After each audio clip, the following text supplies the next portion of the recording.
Good morning, one and all. To gain more perspective on the assumptions of the CXOs, we have our very next session themed Views of CXOs Expectations from HR in the New World, moderated by Dr. Christopher Abraham, CEO and Head, Dubai Campus, SP Jain School of Global Management. Dr. Christopher Abraham has three masters in HRM, Business Administration, Labor Law. He has 35 years of experience in management consulting and management education. He is a twice awardee of both the Best CEO in the World by Indo-UAE Business and Social Forum and of the Education Leadership Award by World Leadership Congress. He is a board member of several reputed global forums. We welcome you for the session, Dr. Christopher, and request you to introduce our CXO, Ms. Subha. Thank you very much, and a good day to everybody, people from different parts of the world.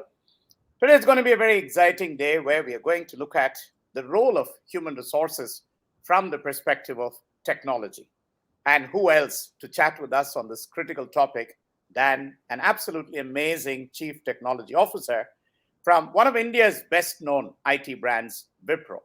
Ladies and gentlemen, my pleasure and privilege to welcome Ms. Subha Tatavarthi, who is the Chief Technology Officer at Wipro Limited, based in the United States. With over 2 years of experience, 2 decades of experience in the IT industry, spanning different verticals, including product development, lifecycle management, cloud computing, data technology, and analytics. She was prior to joining Wipro. She was with Walmart and PayPal. Some outstanding experience in different areas of IT, and today works for an absolutely amazing, extremely successful IT firm called Wipro Limited. And here she heads as the Chief Technology Officer. She heads Wipro's platform, R&D, technology strategy, and innovation teams, as well as top coder. With a focus on R&D and strategic vision, her focus is on technologies that will be a top priority for enterprises in the next 3 to 5 years. She holds a master's in computer science and lives in the Bay Area with her family. She's an avid hiker and enjoys trail running, and also likes to read books on philosophy. So we're going to have a fascinating conversation with this outstanding professional. Her perspectives, not just from the technology perspective, but also from the human resources perspective. So I have a few questions that I'd like to ask her today in terms of what we believe would be the future of HR. But before I ask those questions, I have a context to build on. The year was 2015, and there was this hotel in Japan called the Henna Hotel. And the Henna Hotel was launched with a lot of fanfare and excitement. Guess what? This was touted to be the world's first robotic hotel. So right from the front desk to picking your luggage to taking you to the rooms and having a dedicated robot in the room was the message that they wanted to convey. And they said, this is just the beginning, and we're going to have tens of thousands of hotels, not just in Japan, but all over the world. In fact, it sent a lot of excitement for the IT professionals and spent spine-chilling messages to the service professionals and hospitality professionals. Fast forward 2019.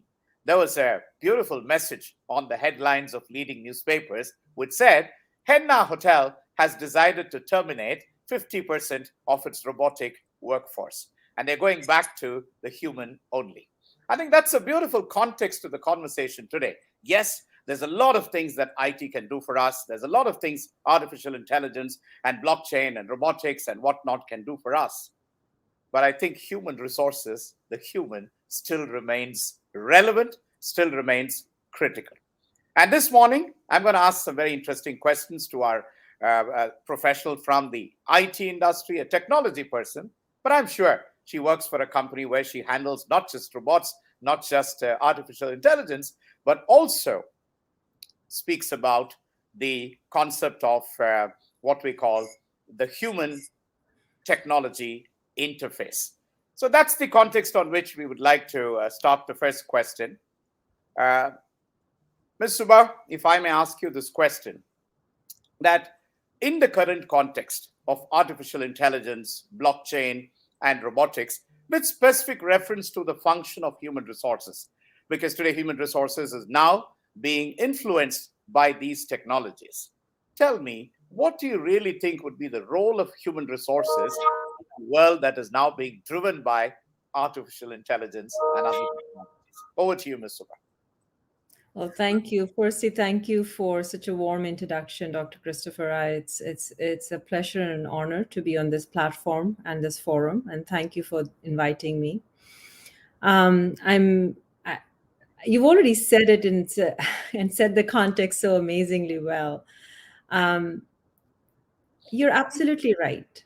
There is a lot of advancement that has first started in areas that are non-human related. We talk about um, digitization. Then from digitization, we talk about automation. And through automation, we talk about context driven, predictive automation, where humans are setting rules. And now we're beginning to talk about autonomous and autonomy, which means there are intent based self learning platforms that are supposedly able to mimic human actions and human behaviors to solve for specific problems. And this ability allows us to solve problems at scale. So that's kind of the context. However, what we don't realize is the problem definition and um, setting problem context is still very human centric. And it is more human centric when it comes to dealing with employees and human resources. Problem solution has been automated and will continue to be automated. So, the way I see this evolving in the next couple of years is absolutely. You will see what is happening on customer driven platforms and enterprise driven platforms permeating into the human resources and our ability to manage our own employees. The same advancements in technology that have driven in towards more automated, autonomous, and intent-based platforms will continue to be applied when it comes to solving for employee problems. But I think what I see in evolution, which is parallel in human resources and employee management, as I see what's happening on the enterprise and customer side, and those parallels are the definition of the definition and the context around defining a problem, defining experiences for employees, and defining what employee journey looks like will continue to be driven by a very human centric, employee centric engagement. And in the future, you will see more and more culmination of technology and permeation of technology in fulfillment and solutioning for that problem.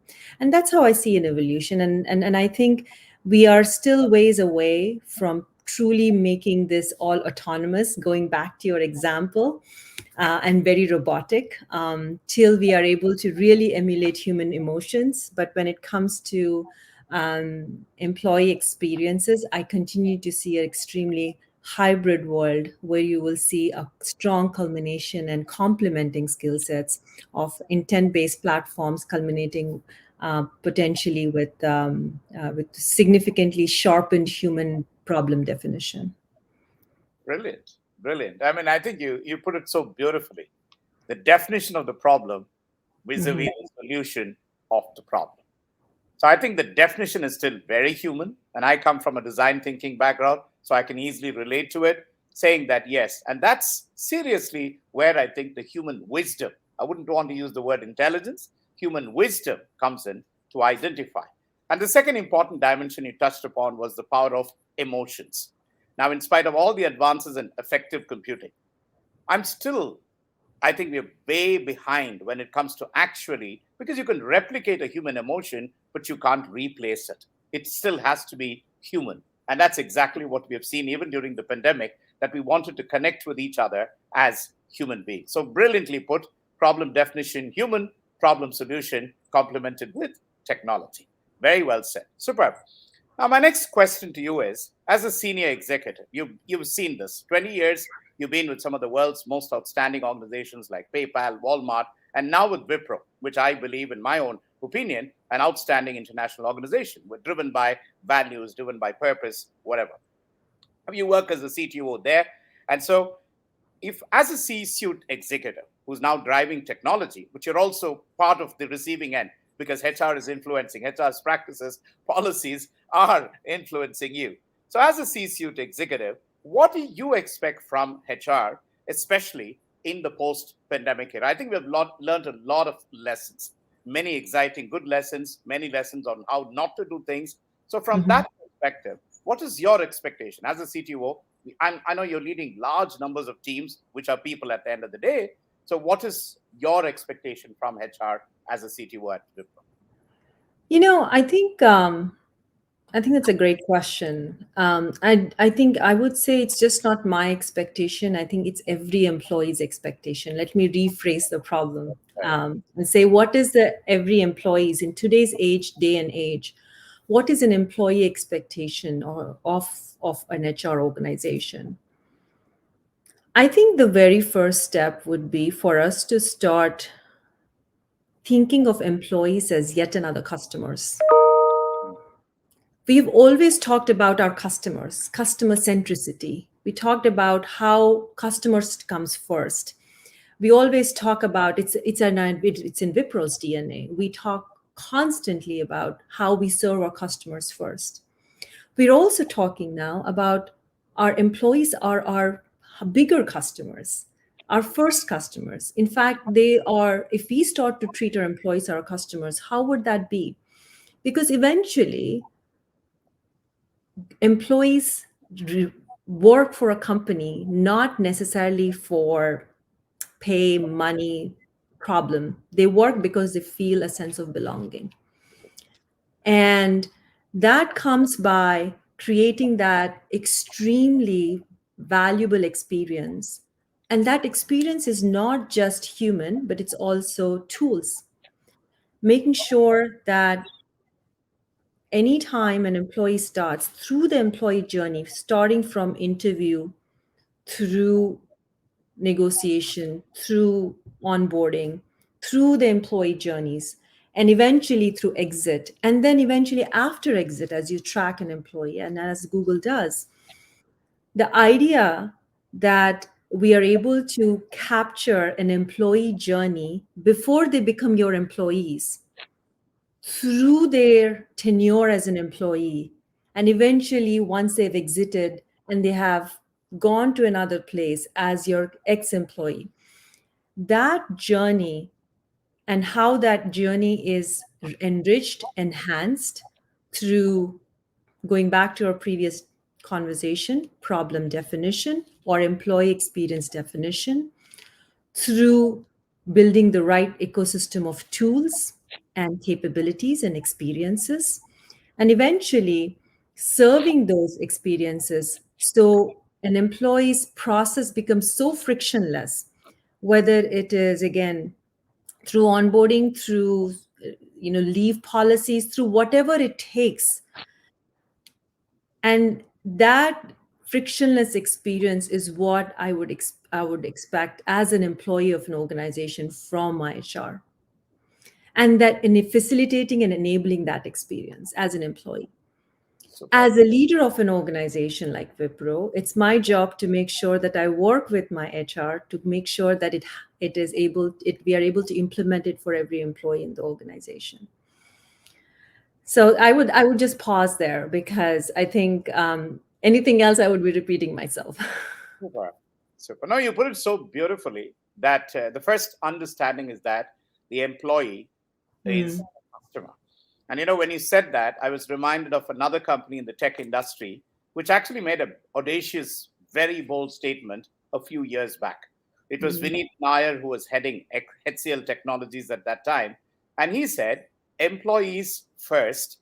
And he added something else, which was even more remarkable, customers second. And they actually proved it. 2012, it became a Harvard Business School case study. It was a best-selling book with the same name, Employees First, Customers Second. So I think the whole concept of understanding this, that the essence of the human in the whole scheme of things within the organization is extremely critical. I have another example for you to validate what you just said.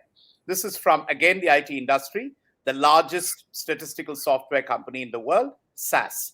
Now, Jim Goodnight, when he started, he had a back experience with GE and with NASA and said, I'm going to do it very differently. And what did he mean by differently? He created a very simple philosophy called the happiness pyramid or the happy triangle. And on the happy triangle, right on top sit the human being, the human resource, employees. And then he says, if I keep my employees happy, they in turn would provide outstanding services and products to my customers who are on the left side of the triangle. And they in turn will come back again and again. And that will, in fact, enhance shareholder value. I think these people got it fantastically right. And you validated exactly what you said. So I think the way forward would be a beautiful collaboration between human and technology, the experience managed by human beings, complemented and supported by the right kind of tools and the right kind of technologies. I think that would be the way forward for all of us to think how we can make this an exciting experience. So yes, there were those old archaic. One of the reasons why I left HR a few years back was the lack of excitement. But if you look back today, HR has lots of potential for innovation, for growth, for all kinds of interesting things you can do with the interface between technology and human beings. So very beautifully put across: employee expectations, employee experiences, understood by human beings and managed and complemented with technology. Fascinating thoughts indeed. My next question to you is, again, more in terms of the overall. So during the pandemic, many organizations got it right. Many organizations, unfortunately, got it wrong. And this is especially in terms of handling the people relationships. I'll give you a context. During the middle of the pandemic, like many organizations, these two firms, and both were iconic firms in the innovation space. One was from the hospitality sector, one was from the mobility sector. And both these sectors, as we know, got terribly affected during the pandemic. Both had to take the serious decision of laying off people. One was Uber, who did that over Zoom in a very convoluted, very disgraceful manner. The CEO comes across and says, so and so, a few hundreds of you would be laid off from tomorrow. And then contrast that with Airbnb. You had Brian Chesky preparing an emotional letter. All of us would have read that, emotionally charged letter. In fact, after you read the letter, if you're one of those people who are going to be let off, you'd still say, Brian, you're right. I think the tone, the message was the same. I mean, the decision was the same, but the way they approached it was different. So my question to you, there must have been some amazing, I know Wipro as an admirable organization, right? And I'm sure you would have some best practices that you'd like to share with us. And I'm sure there are the Uber-like experiences as well. So if you could share that message with us, what would be some of those best practices during, at Wipro itself and some other organizations that you might know, and things that we need to avoid? Would be nice to hear from you. So go ahead. So I joined Wipro some 9 months ago, just to give you some context and background. And one of the reasons I was attracted to Wipro is actually not, there are two reasons and many reasons, but I'll just talk about two reasons. One was primarily about, every dollar we earn, 65 cents goes to the foundation, which is commendable. I've never worked for, my decisions on what kind of organizations I've worked for has been primarily based on this, but I've not worked for an organization where the percentage is that high. And I'm literally, that is what has attracted me to this organization.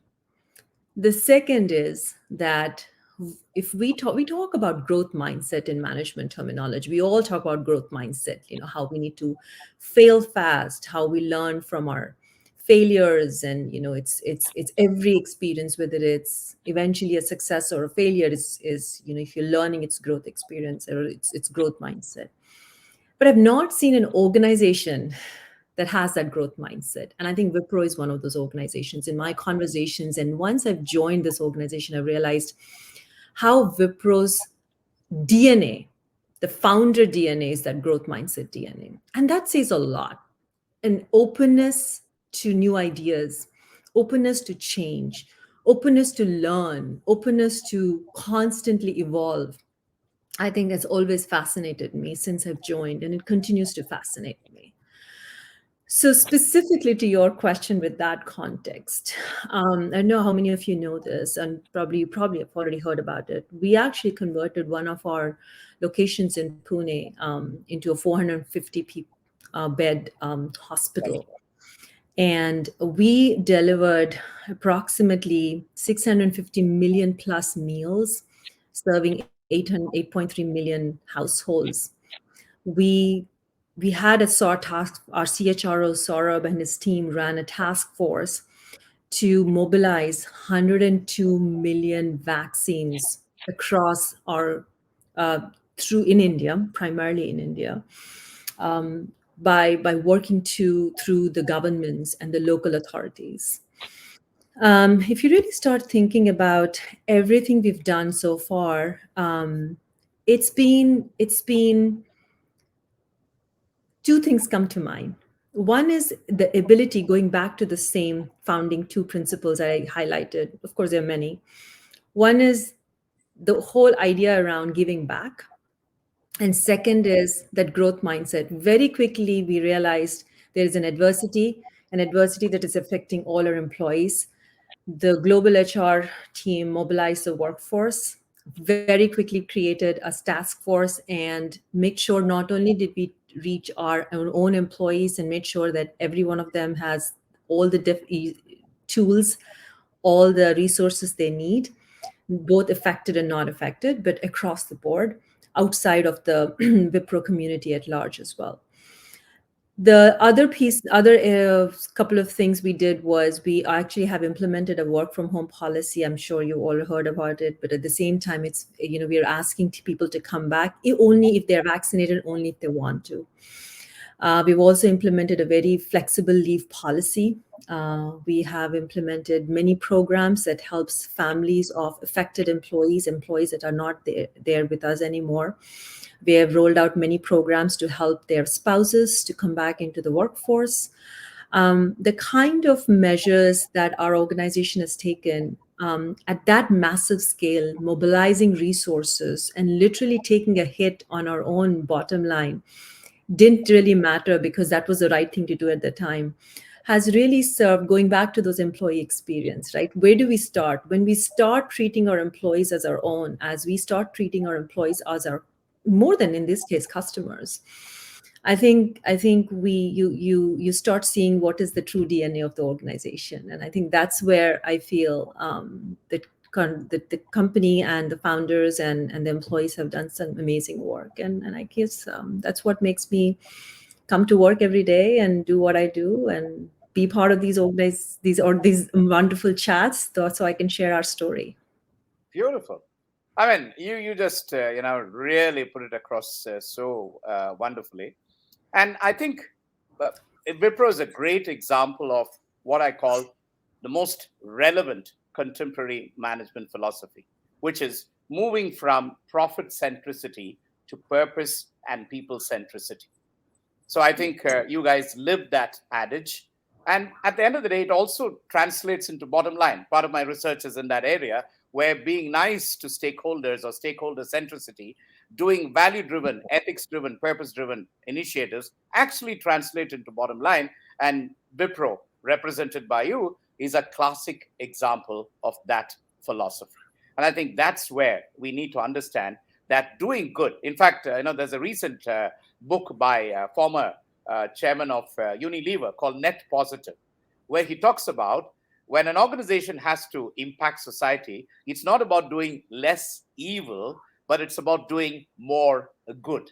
And again, Wipro, hats off to the work that you've done, both on the humanitarian side and internally with your employees. I think this is where organizations need to learn that being good to people, being good to human beings, all kinds of stakeholders would definitely translate, because it's the fundamental law of human reciprocity that comes across. The other area you touched upon is growth mindset. And permit me to share this example. that when Satya Nadella took over Microsoft in 2016, Microsoft was doing well in terms of numbers, but when it came to people, they were not there at all. And Satya had a personal encounter with his wife by being introduced to the concept of growth mindset by Stanford professor, and she immediately grabbed the idea and translated that into action in Microsoft. And guess what? 2020, not only did Microsoft reach the peaks of excellence, and Satya was rewarded with the chairmanship for this remarkable work. So yes, I think organizations, it's a wake up moment for all of us that we need to wake up. We have another 5 more minutes, so I'd like to invite any questions that we might have for our esteemed speaker, Ms. Shubha. So any questions from the audience? Shloka, would you like to help us with that? Yes, sir. Yes, sir, definitely. So we have a question by Deepa. Uh, she says, if the startups have not formulated their vision and mission statements yet, what are the points to be kept in mind for the same? I've added in the speaker chat if you would want to take a look. Um, okay, so I'm going to extrapolate this question because it's not really clear to me. So I'm going to assume that they're asking if startups are still figuring out and their product market fit. How does it translate into a mission driven organization? That's what my assumption is. Unless Dr. Christopher, you think it's something else. Okay. No, please go I'm ahead. I'm going to attempt to address that, and then I'll see if you want to add anything else. See, it's always I think startups are too early right now. They're trying to figure out what is the product market fit. How are we? Is the product going to sell? How do we scale? But again, remember, startups are also humans, going back to employees, right? You still are focused on your employees coming together and feeling that they're actually solving towards a purpose. Nothing brings together someone better than a purpose, in my mind. Absolutely. You can talk about absolutely fantastic mission and a goal, but eventually that purpose is what drives and brings people together. The shared vision, the shared goal, the shared I'm going to change X, Y, and Z, and whatever that may be. Your product may be the most revolutionary product to change how humans interact, maybe. But that is a shared vision. There is a purpose. You're changing how humans interact, period, right? I think that passion driven, purpose driven manifesto, I think always works, triumphs dollar driven manifesto. And that's my experience. Maybe if you want to add anything else there. Just to add, I mean, the world is moving. So that was a very contemporary question, that the world is moving from profits to purpose. This is no longer feel good because we have now multi-generational workforces coming inside, and the younger generations are more driven by purpose. So increasingly, we're going to have people asking us, what are we in? What business are we in? And it was again validated by Paul Polman when he spoke about the purpose-driven initiative they took in 2011. And they had a major business challenge in 2017 when a large company wanted to buy up Unilever for all the wrong reasons. And it was very attractive because the offer that they made was good. But because of the purpose-driven vision that Unilever had, they desisted from doing it. And today they are all the more. The other company, I don't want to name the name. You can read that in the book by Paul Polman. It's a fascinating big FMCG company. But that's the name of the game. So it's going to be more and more of profit, purpose-driven and people-driven organizations vis-a-vis profits. Profits will become a byproduct rather not the end product. So I think we're getting it right. We have run out of time. There are lots more questions that are coming up. So I think we might probably, Shloka, you can give my email ID to anybody who has questions. I'd be happy to take them along with my other coordinates. Shubha, you take her permission if she's willing to do that. I know she's Absolutely. extremely busy, but if she still finds time, then yes. So on behalf of all of us, behalf of NHRD, it was such an honor to host Shubha. And not only that, to hear those fascinating stories of how we can get HR right. if in the pandemic, Wipro could do it right, and Airbnb could do it right, and the hundreds and hundreds of other organizations could do it right, I think there's a lot more that we can do to ensure that humans still remain the most important dimension of an organization. I think with that, thank you very much. And Subha, if you have any final thoughts, please feel free to share. Well, thank you so much for inviting me. I'm honored to be here, and I'm really looking forward to many collaborations in the future. And thank you for having me. Thank you very much, Ms. Subha. Thank you very much, Dr. Christopher, for such an enlightening session. We are very grateful to have you with us today. Thank you very much. Thanks. Bye-bye. We will now move on to the next session.